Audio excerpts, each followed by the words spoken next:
Okay, so we're live. Hello. Hi. Do you want to introduce yourself?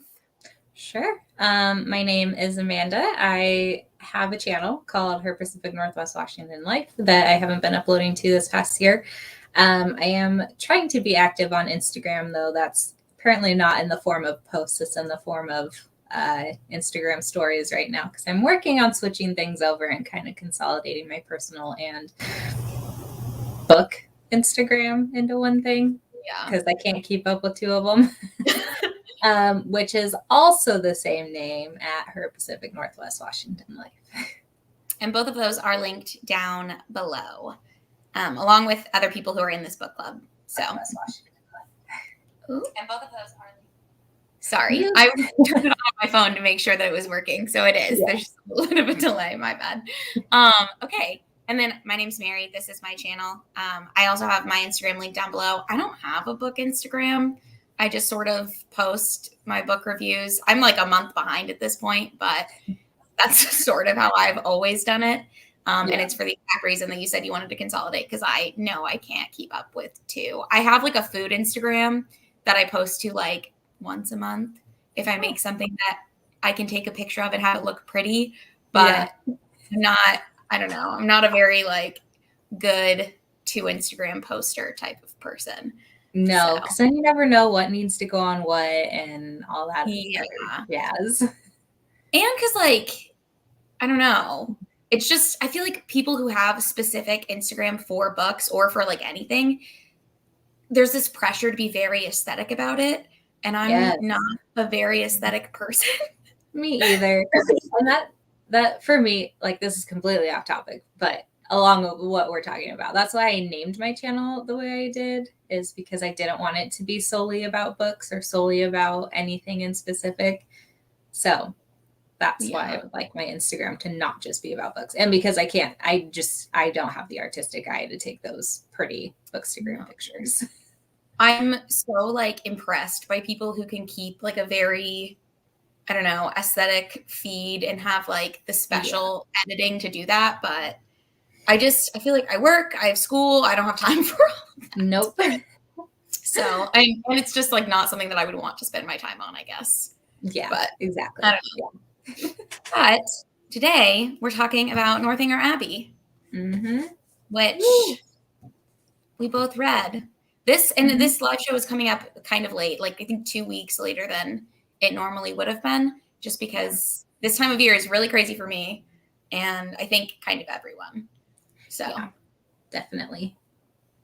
But should we just give like a brief overview of what Northanger Abbey is about? Sure. And then this was your first time reading it, right? Yes. Had you read it before? I have, and I didn't remember a single thing about this. I don't think it's that memorable. Nope. I finished this like 2 days ago, and I just read through the SparkNotes summary to remember what happened. So, yeah. But it's basically about this girl, Catherine, who goes to Bath with this family friend.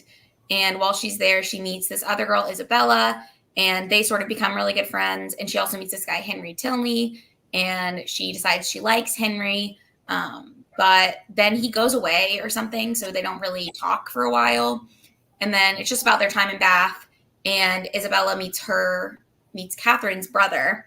And Isabella has a brother the same age because they go to school at Oxford together, I think. Yeah. And John is Isabella's brother, I think. And James is Catherine's brother. Yeah. And so both of the brothers start thinking they have a romance with the girls. And Isabella likes James.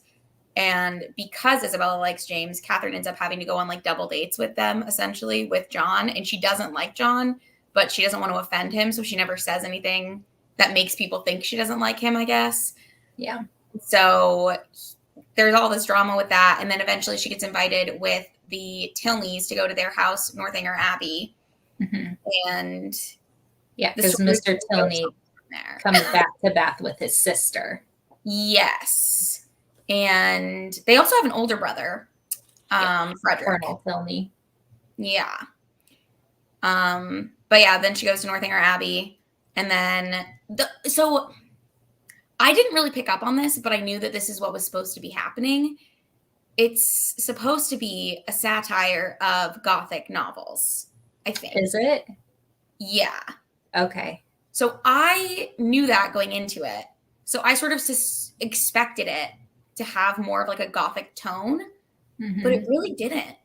No, because it's not until over halfway through that we finally get to Northanger Abbey. Yeah, I thought that was really strange because I was sort of like expecting it to be mostly about the place that it was titled after. Yeah, yeah. And I didn't remember like much of the society life in Bath. I thought Catherine spent way more time at Northanger Abbey.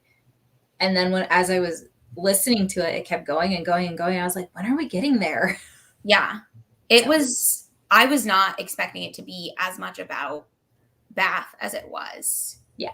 But I mean, I liked that part. So I didn't like, yeah. I mean, I thought it was interesting. I thought there's no like, I don't know. This followed the same formula that I feel like a lot of Jane Austen's books follow. Yeah. Except for instead of it being a guy who's like I never remember their names. The like Willoughby. Yeah. They was Weston the other one? Starts with a W. Okay. This time it was Isabella, who was like the fickle. Yeah. The fickle one. But so how did you rate this one? So first time I apparently gave this a 4-star. This time around I gave it a 3, but it'd probably be more like a 2.5 to 3. Okay. Yeah. I I was just looking at my rating. I gave it a 4 when I rated it, but I don't remember anything about it. Yeah. So I think I just gave it a 4 because I was like trying to be, I don't know. I have a hard time reading classics because I'm like, there's a reason that people still read it. But I don't know. I lowered it to a 3, and I think I'm like somewhere between like a 2.5 to 3.5 stars. Because I didn't mind reading it. Like I thought it was enjoyable, but I also just don't. I don't know. I thought it was very down. It's easy to forget. Yeah. Very forgettable for me. And like even the characters, I don't know. Yeah. I did think that the revelation at the end about like why General Tilney acted the way he did was very interesting. Just with the like, he originally was interested in Catherine because John liked her and he talked to John about her. And so John was saying all these like really amazing things about her and her family and how they had all this wealth. Yep. And then when she rejected John, he was like, they're actually really poor and they're the worst type of people. And so I thought that was just like, I don't know, very interesting. I guess it explained it away. Yeah. But yeah, it was really interesting. I don't like John, but no, me neither. He's funny. Yeah. I don't know. I also like the whole thing where John told everyone that Catherine basically said that she loved him and was going to marry him or whatever. I did not understand where he was getting that from. Because anytime he like, I don't know. He's delusional. He doesn't see. I mean, I guess her acting nice to him to preserve her friendship with Isabel and maintain that relationship because of Isabel and James. She didn't obviously want to offend like a future brother-in-law. Oh yeah. But yeah, I mean, it should have been very clear that she was not interested in him and she was interested in Tilney. Yeah. I don't remember, and this might just be me, like I listened to this as an audiobook because I knew I wasn't really going to have time to physically read it. So it might have just been because I was doing other things while I was listening to it. I don't remember the first time she met Henry. I feel like that just like went right over my head. Yeah, it was at one of the first balls that, not the first one, but I think like the second one that she and Mrs. Allen had gone to. And or was he the one that brought them tea? No, he wasn't the one that brought them tea. But I think he knew someone that Mrs. Allen knew. And so that's how they got introduced. And then he and Catherine were able to like dance together and stuff. And that's when she basically like fell in love with him. Of course. Mm-hmm. As one does. Yeah. Okay. Yeah. Let's see. Yeah. I was surprised at how like not gothic it was, I guess. Mm-hmm. Yeah. Even when you get to the Abbey, like with Henry trying to, when she's writing with him the rest of the way, and he's kind of teasing her because of her love of Gothic novels, and making her think that like, oh, you know, the room that you're going to be staying in is apart from everyone else, and there's these weird things that happen, and this, that, and the other. You go into it thinking that like the Abbey is going to be like that, and then it's kind of like a cheerful place. Like it's not too bad. Obviously, there's this tension when General Tilney's around, but other than that, it's not bad. And like the room is not what Catherine thinks it is. But I know like she tries to do some snooping and digging and develops her own theories on things. But yeah, it's not, I don't know. It seems like a nice place. It's not like a creepy abbey where you would think that, you know, all these drafts come in the windows and there's servants sneaking about that shouldn't be, and a woman hidden upstairs. And yeah. I wonder. Oh, go ahead. I wonder if this was written before Jane Eyre, because it kind of has some leanings that way with what Catherine thinks has happened to Mrs. Tilney. Yeah, I don't know. That's interesting. I've never read Jane Eyre. No, I watched the movie, I think, a couple years ago, but I never read the book. I'll have to do that at some point, probably. Yeah.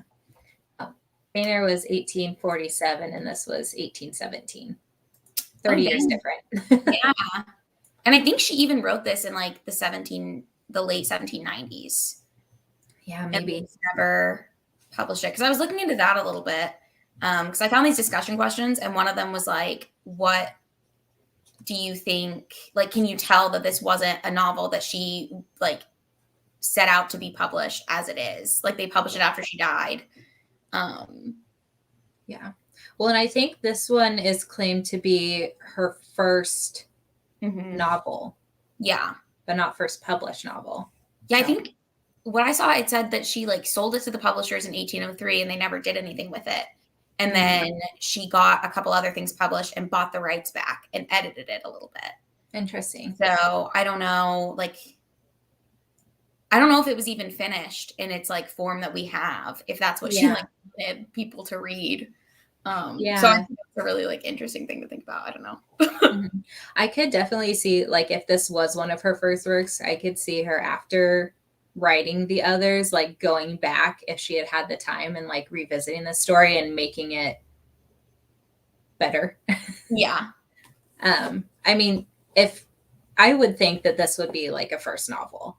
Yes. It definitely has that feel to it. Yeah. So that's like, before knowing that, I was really shocked to find that this was her second to last full-length novel. And I was like, this has gone downhill from the others. But now knowing that, it's like, okay, that kind of makes more sense. And if she didn't intend for it to be published, then I could see it needing more work and her putting more work and effort into it. Yeah. It needing a little more polishing or finishing. I just felt like, and not that all of her works are super nuanced, but I feel like most of them have more nuance than this one seemed to. Yeah. For me, or like most of them, this felt very one note, which I wasn't expecting because I was sort of, again, looking for that like gothic or like satirical take, but it just kind of felt like it didn't have it very much. No, and you kind of go back to like the two-dimensional characters in this one too. Yeah, very much so. Yeah. Like this person is very much this trait or trope, and this other person is this one. So. Yeah, definitely. How did you feel about Henry as a love interest? I I forgot that he was the love interest. I thought that the Colonel was, so I was waiting for him to show up. So I think maybe that had something to do with why like I didn't feel it super deeply. It's just very convenient that he was like the first gentleman she met while in Bath. I think, I mean, I like the relationship that they formed. And with her name is Eleanor, right? The sister, Eleanor Tillman. Yeah. Okay. I like the relationship that like the three of them formed and stuff. And you see that a lot more when they get to Northanger Abbey. So I ended up liking him. I just think it was very convenient at first. Yeah. You know? I feel basically the same way. I wasn't sure because I mean, I just said I didn't remember her meeting him. So, yeah. But once they like were going to Northanger Abbey, and I liked even the way that he like teased her about the Gothic like novel stuff. Yeah. I was a little like, I don't know, he gave her that whole story about like, you're going to like walk up this creepy staircase and there's going to be a chest inside. And then she basically like fulfilled that prophecy. And then he got kind of mad at her for it. So I was like, you kind of did this. But it was because of the hypothesis that she had formed, or like the theory she had formed based off of that. Like, I don't think he thought that, I think he thought it would just be fun to kind of like spook her a little bit and fulfill her like novel fantasies. But I don't think he necessarily thought that she would then go on to think that his dad murdered his wife, or that he had her locked away somewhere.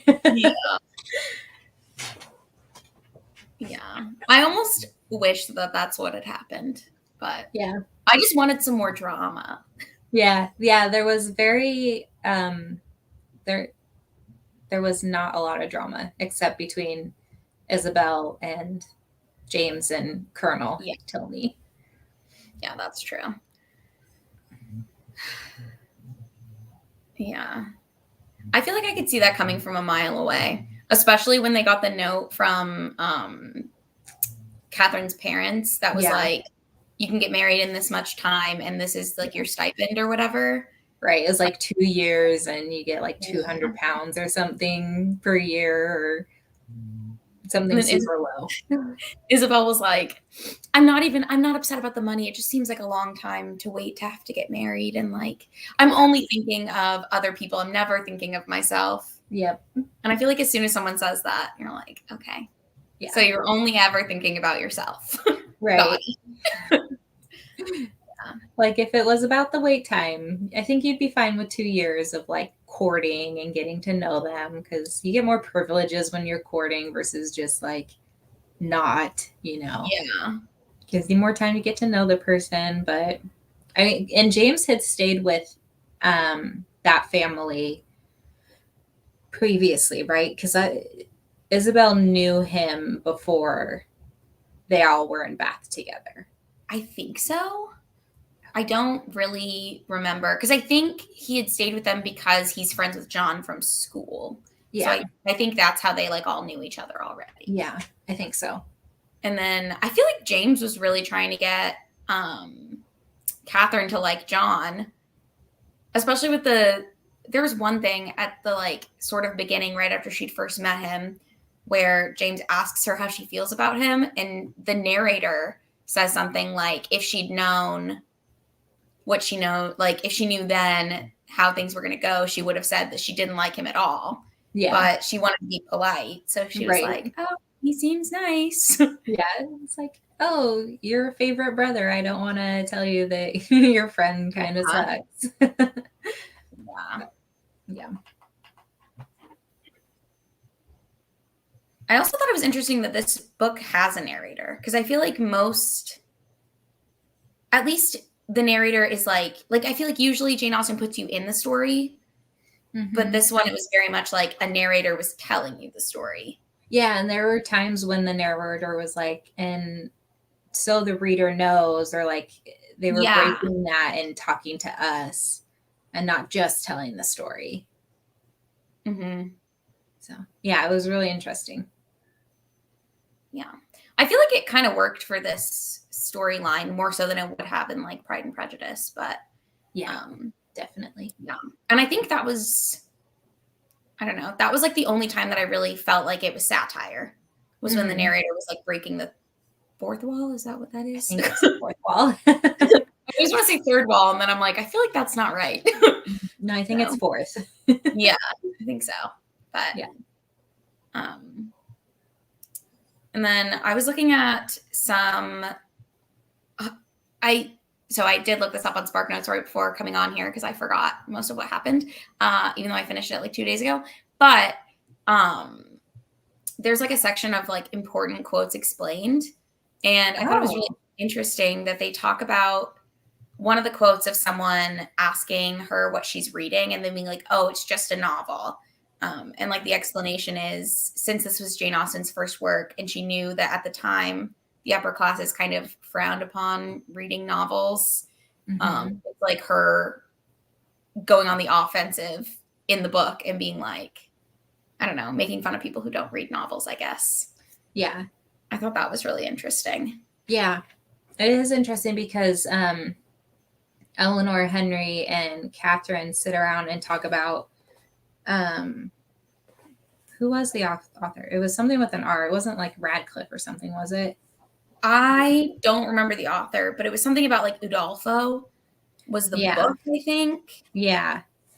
And just interesting, like hearing their conversations talking about it in the way that I guess kind of Catherine and Eleanor from a woman's perspective interpreted the story, and then Henry sitting here and kind of like correcting Catherine on her verbiage and all this other stuff about it, and kind of like quizzing her on why she really liked the story. And yeah.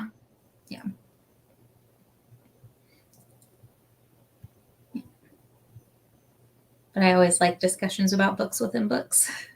I do too. And I guess I never really realized that like novels were ever frowned upon or like thought of as frivolous. I never, because I feel like now there's almost like, I don't know, people who read are sometimes considered like way smarter, even if, I don't know, like I think like, I don't know. I guess there's like a hierarchy within books though.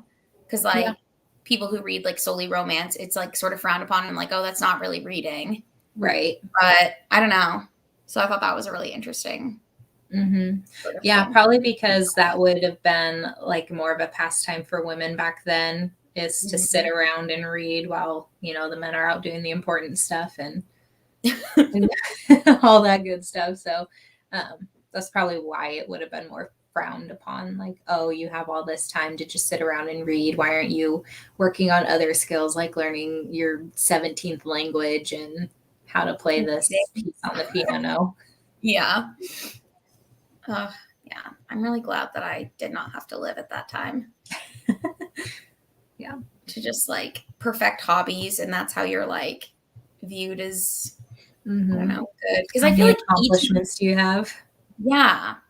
And just even comparing all of the Jane Austen stuff that we've read, it feels like each of the girls, like the heroines, has like their hobby that they have to be good at. Especially with Emma, I feel like, because she was painting and playing piano, and she wasn't really good at any of it, but they forgave her because she was like the richest one in the town. But I just think that's like interesting to think about, I guess. I don't know. Because you like entertain at parties. That's what you do. Yeah, right.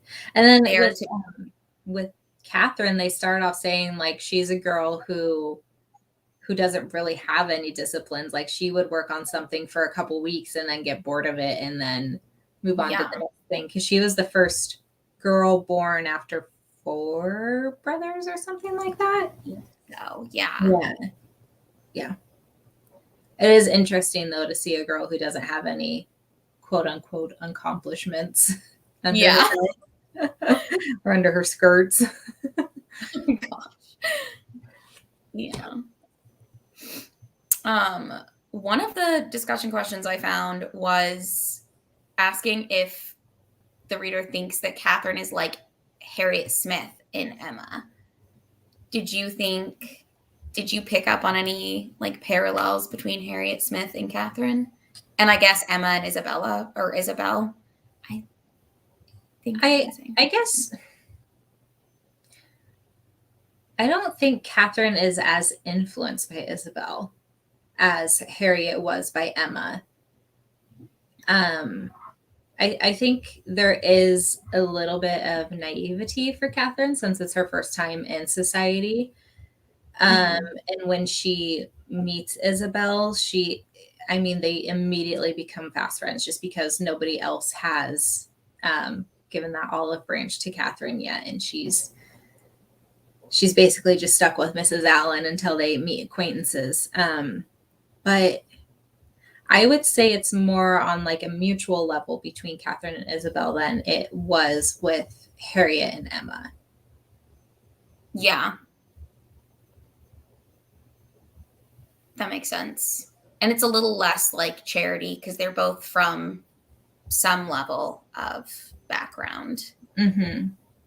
Well, and isn't Catherine even more wealthy than Isabel? Is she? I guess I just so. assumed not because Isabel seemed so upset about this like amount of money she was going to get for marrying. Yeah. But she might be. I don't really know. Maybe that's why she was so concerned about the money is because she was really trying to marry up. Yeah. Well, and I think her mom lived outside of their means. So I think Catherine and her family were more, not by much, but were more well off than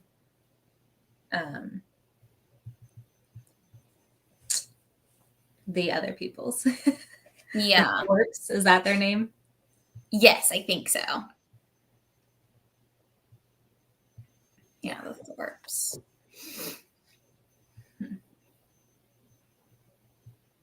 I don't know. I wish I remembered more about this book.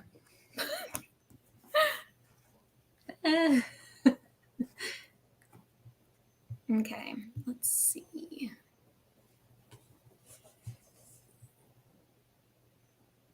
So the discussion questions that I'm looking at seem to like consider General Tilney to have been very strategic in his attempts to get Catherine in the family and then out of the family. And it talks about them being, he goes about capturing Catherine as if pursuing a military campaign. Did you pick up on that when you were reading it? Capturing Isabel as a show? Capturing Catherine for like his son. Oh, General Tilney. Okay. Yeah. I might have said the wrong name. Yeah. Or no, I think you said General, but I was thinking of Colonel Tilney. Yeah, I could see that.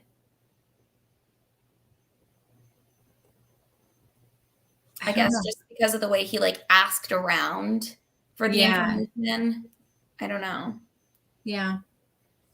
And seeing like if this is an advantageous or strategic match for his son. Mm-hmm. Yeah. I could see that. And then instantly, you have to leave tonight. It was so weird. Poor thing. Yeah. Yeah, but he did seem to show, I wouldn't say necessarily in Bath, but he did like devote a lot of attention on her when they got to Northanger Abbey, which is interesting because you would think even him being like a military man, he would be more cold and aloof. And I think with his children, he obviously is, because of the tensions that we can feel throughout the story and how they all just seem to like decompress and release and stuff when he's gone. But I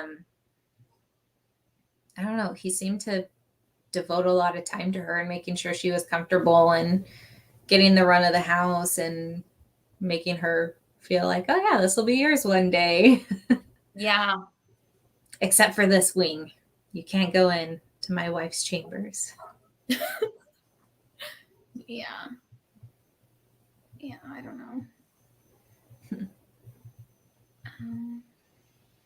So, okay, and you might have a better memory of this than I do, but Frederick and Isabella don't end up getting engaged or anything, right? No. The other Tilney? Okay. No. Yeah, which I don't really understand what the purpose of him coming in and ruining things was. I almost feel like it was just like an attempt at that trope of the person who like the reader might be, well, not even the reader, because I feel like I saw it coming from like 10 miles away, but just like the fickle-hearted person. Yeah. Which was like the Willoughby and the Weston type of character. But I don't know, because I don't really know, what his purpose was. Yeah. I mean, I get Isabella's like motivations, thinking that he has more money, so maybe that would be a better match for her. Yeah, I could see her motivations. I think his is probably he's just on leave and he's bored and he sees this woman as a game, like, oh, she's betrothed to another, but let me see if I can break it and win her affections, and then I'll be gone. Yeah. So break some people's hearts. I mean, in a way, he probably did James a favor because now he can marry someone who's more worthy of him. Yes, definitely. And now, I don't know, he like revealed her for what she is like, I guess. Or maybe he knew that his brother was like super in love with Catherine and he didn't want Catherine to be associated to the Thorpes. So he strategically broke them up so that they wouldn't have a connection, so that Catherine would be in higher society or something. I don't know. I'm just speculating. Maybe. I don't know. I know there was a discussion with Henry because Catherine was really upset about it. And I think it was either Henry or Eleanor. And she was talking, or maybe both of them. She was talking to them about how like Frederick ruined her brother's like marriage or engagement or whatever. And then one of the Tilneys pointed out to her that it was actually probably Isabella who messed it up and not her brother. Or at least she was fully at fault. Yeah. I mean, she knew she was in that. She knew she was engaged. She didn't have to flirt back with him. You know, you can't control what an outside party is doing, but if you've given your heart and your word to this other person, you just don't do that. You don't be a crappy person. Yeah. You can only control your own reactions to it. But yeah.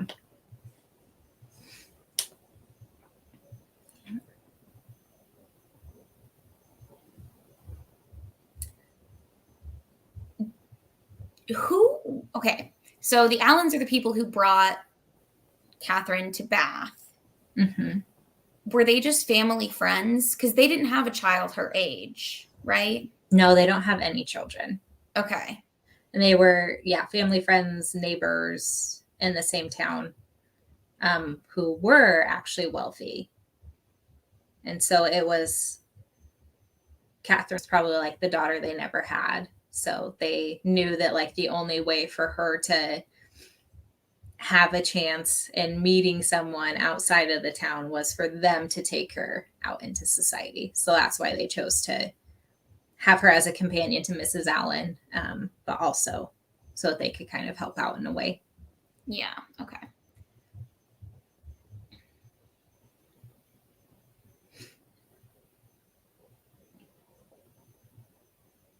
Mrs. Allen is so funny and petty about like she wanted to one up Mrs. Thorpe on everything. And her comments on everybody's dress at the balls and things.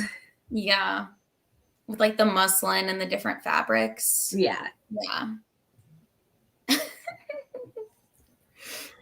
It is so funny looking at like all of these books because you can see which like character from the other books each character is kind of supposed to be, or not even supposed to be like, but each character that they are like. Yeah. I don't know. I like that a lot. Yeah, it's fun. Why do you think Henry falls in love with Catherine? Like, what does he see in her?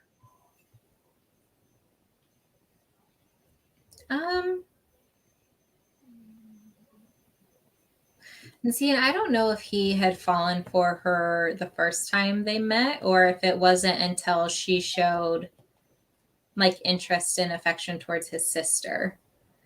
And it did feel like genuine affection between Catherine and Eleanor, not just I'm going to be friends with his sister as a means to get to him sort of thing. So I think it was probably with that he would have fallen for her or saw something like she's got a really big heart. She's got a mind of her own. We can have discussions about books and Gothic novels and things like that and have fun. And she just has a very sweet demeanor to her. That makes sense. Yeah.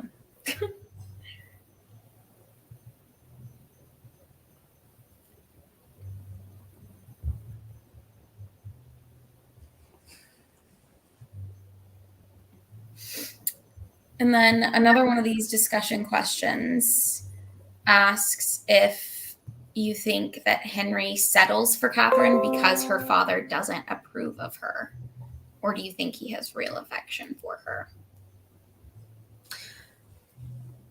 I think he had real affection because I don't think if he didn't have real affection, he would go chasing after her. Yeah. And take so much time explaining why his dad acted the way that he did. Yeah. I don't think he settled. And doesn't his dad eventually learn that the Morlands are somewhere between the two classes that John Thorpe sort of proclaimed them as? Because originally he was like, oh yeah, they're super wealthy, they're the greatest family, and then he was like, they're poor and bad. Yeah. I think it was because Eleanor got married off to I don't remember what he was, but he was fairly wealthy. So because she had such an advantageous match, he was okay with Henry settling a little lower. Gotcha. And I think part of it too was that he thought that because the Allens were wealthy and didn't have any children of their own, that they would leave stuff to Catherine because she was like one of their kids. Yeah, that makes sense. Yeah. I think I missed Eleanor getting married. I did not pay very close attention in this book, I guess. No, it was like a 1 or 2 sentence thing. Okay. And I think Eleanor was happy about it too, because it was the young man that had, or maybe an old man, who knows? I mean, Catherine and Henry are 10 years apart. Really? I don't think I picked up on that either. Yeah, it says at the very end. But the man that Eleanor marries is the man that Catherine found the receipt for and the dresser cabinet thing that she was poking into. Gotcha. Okay. Yeah.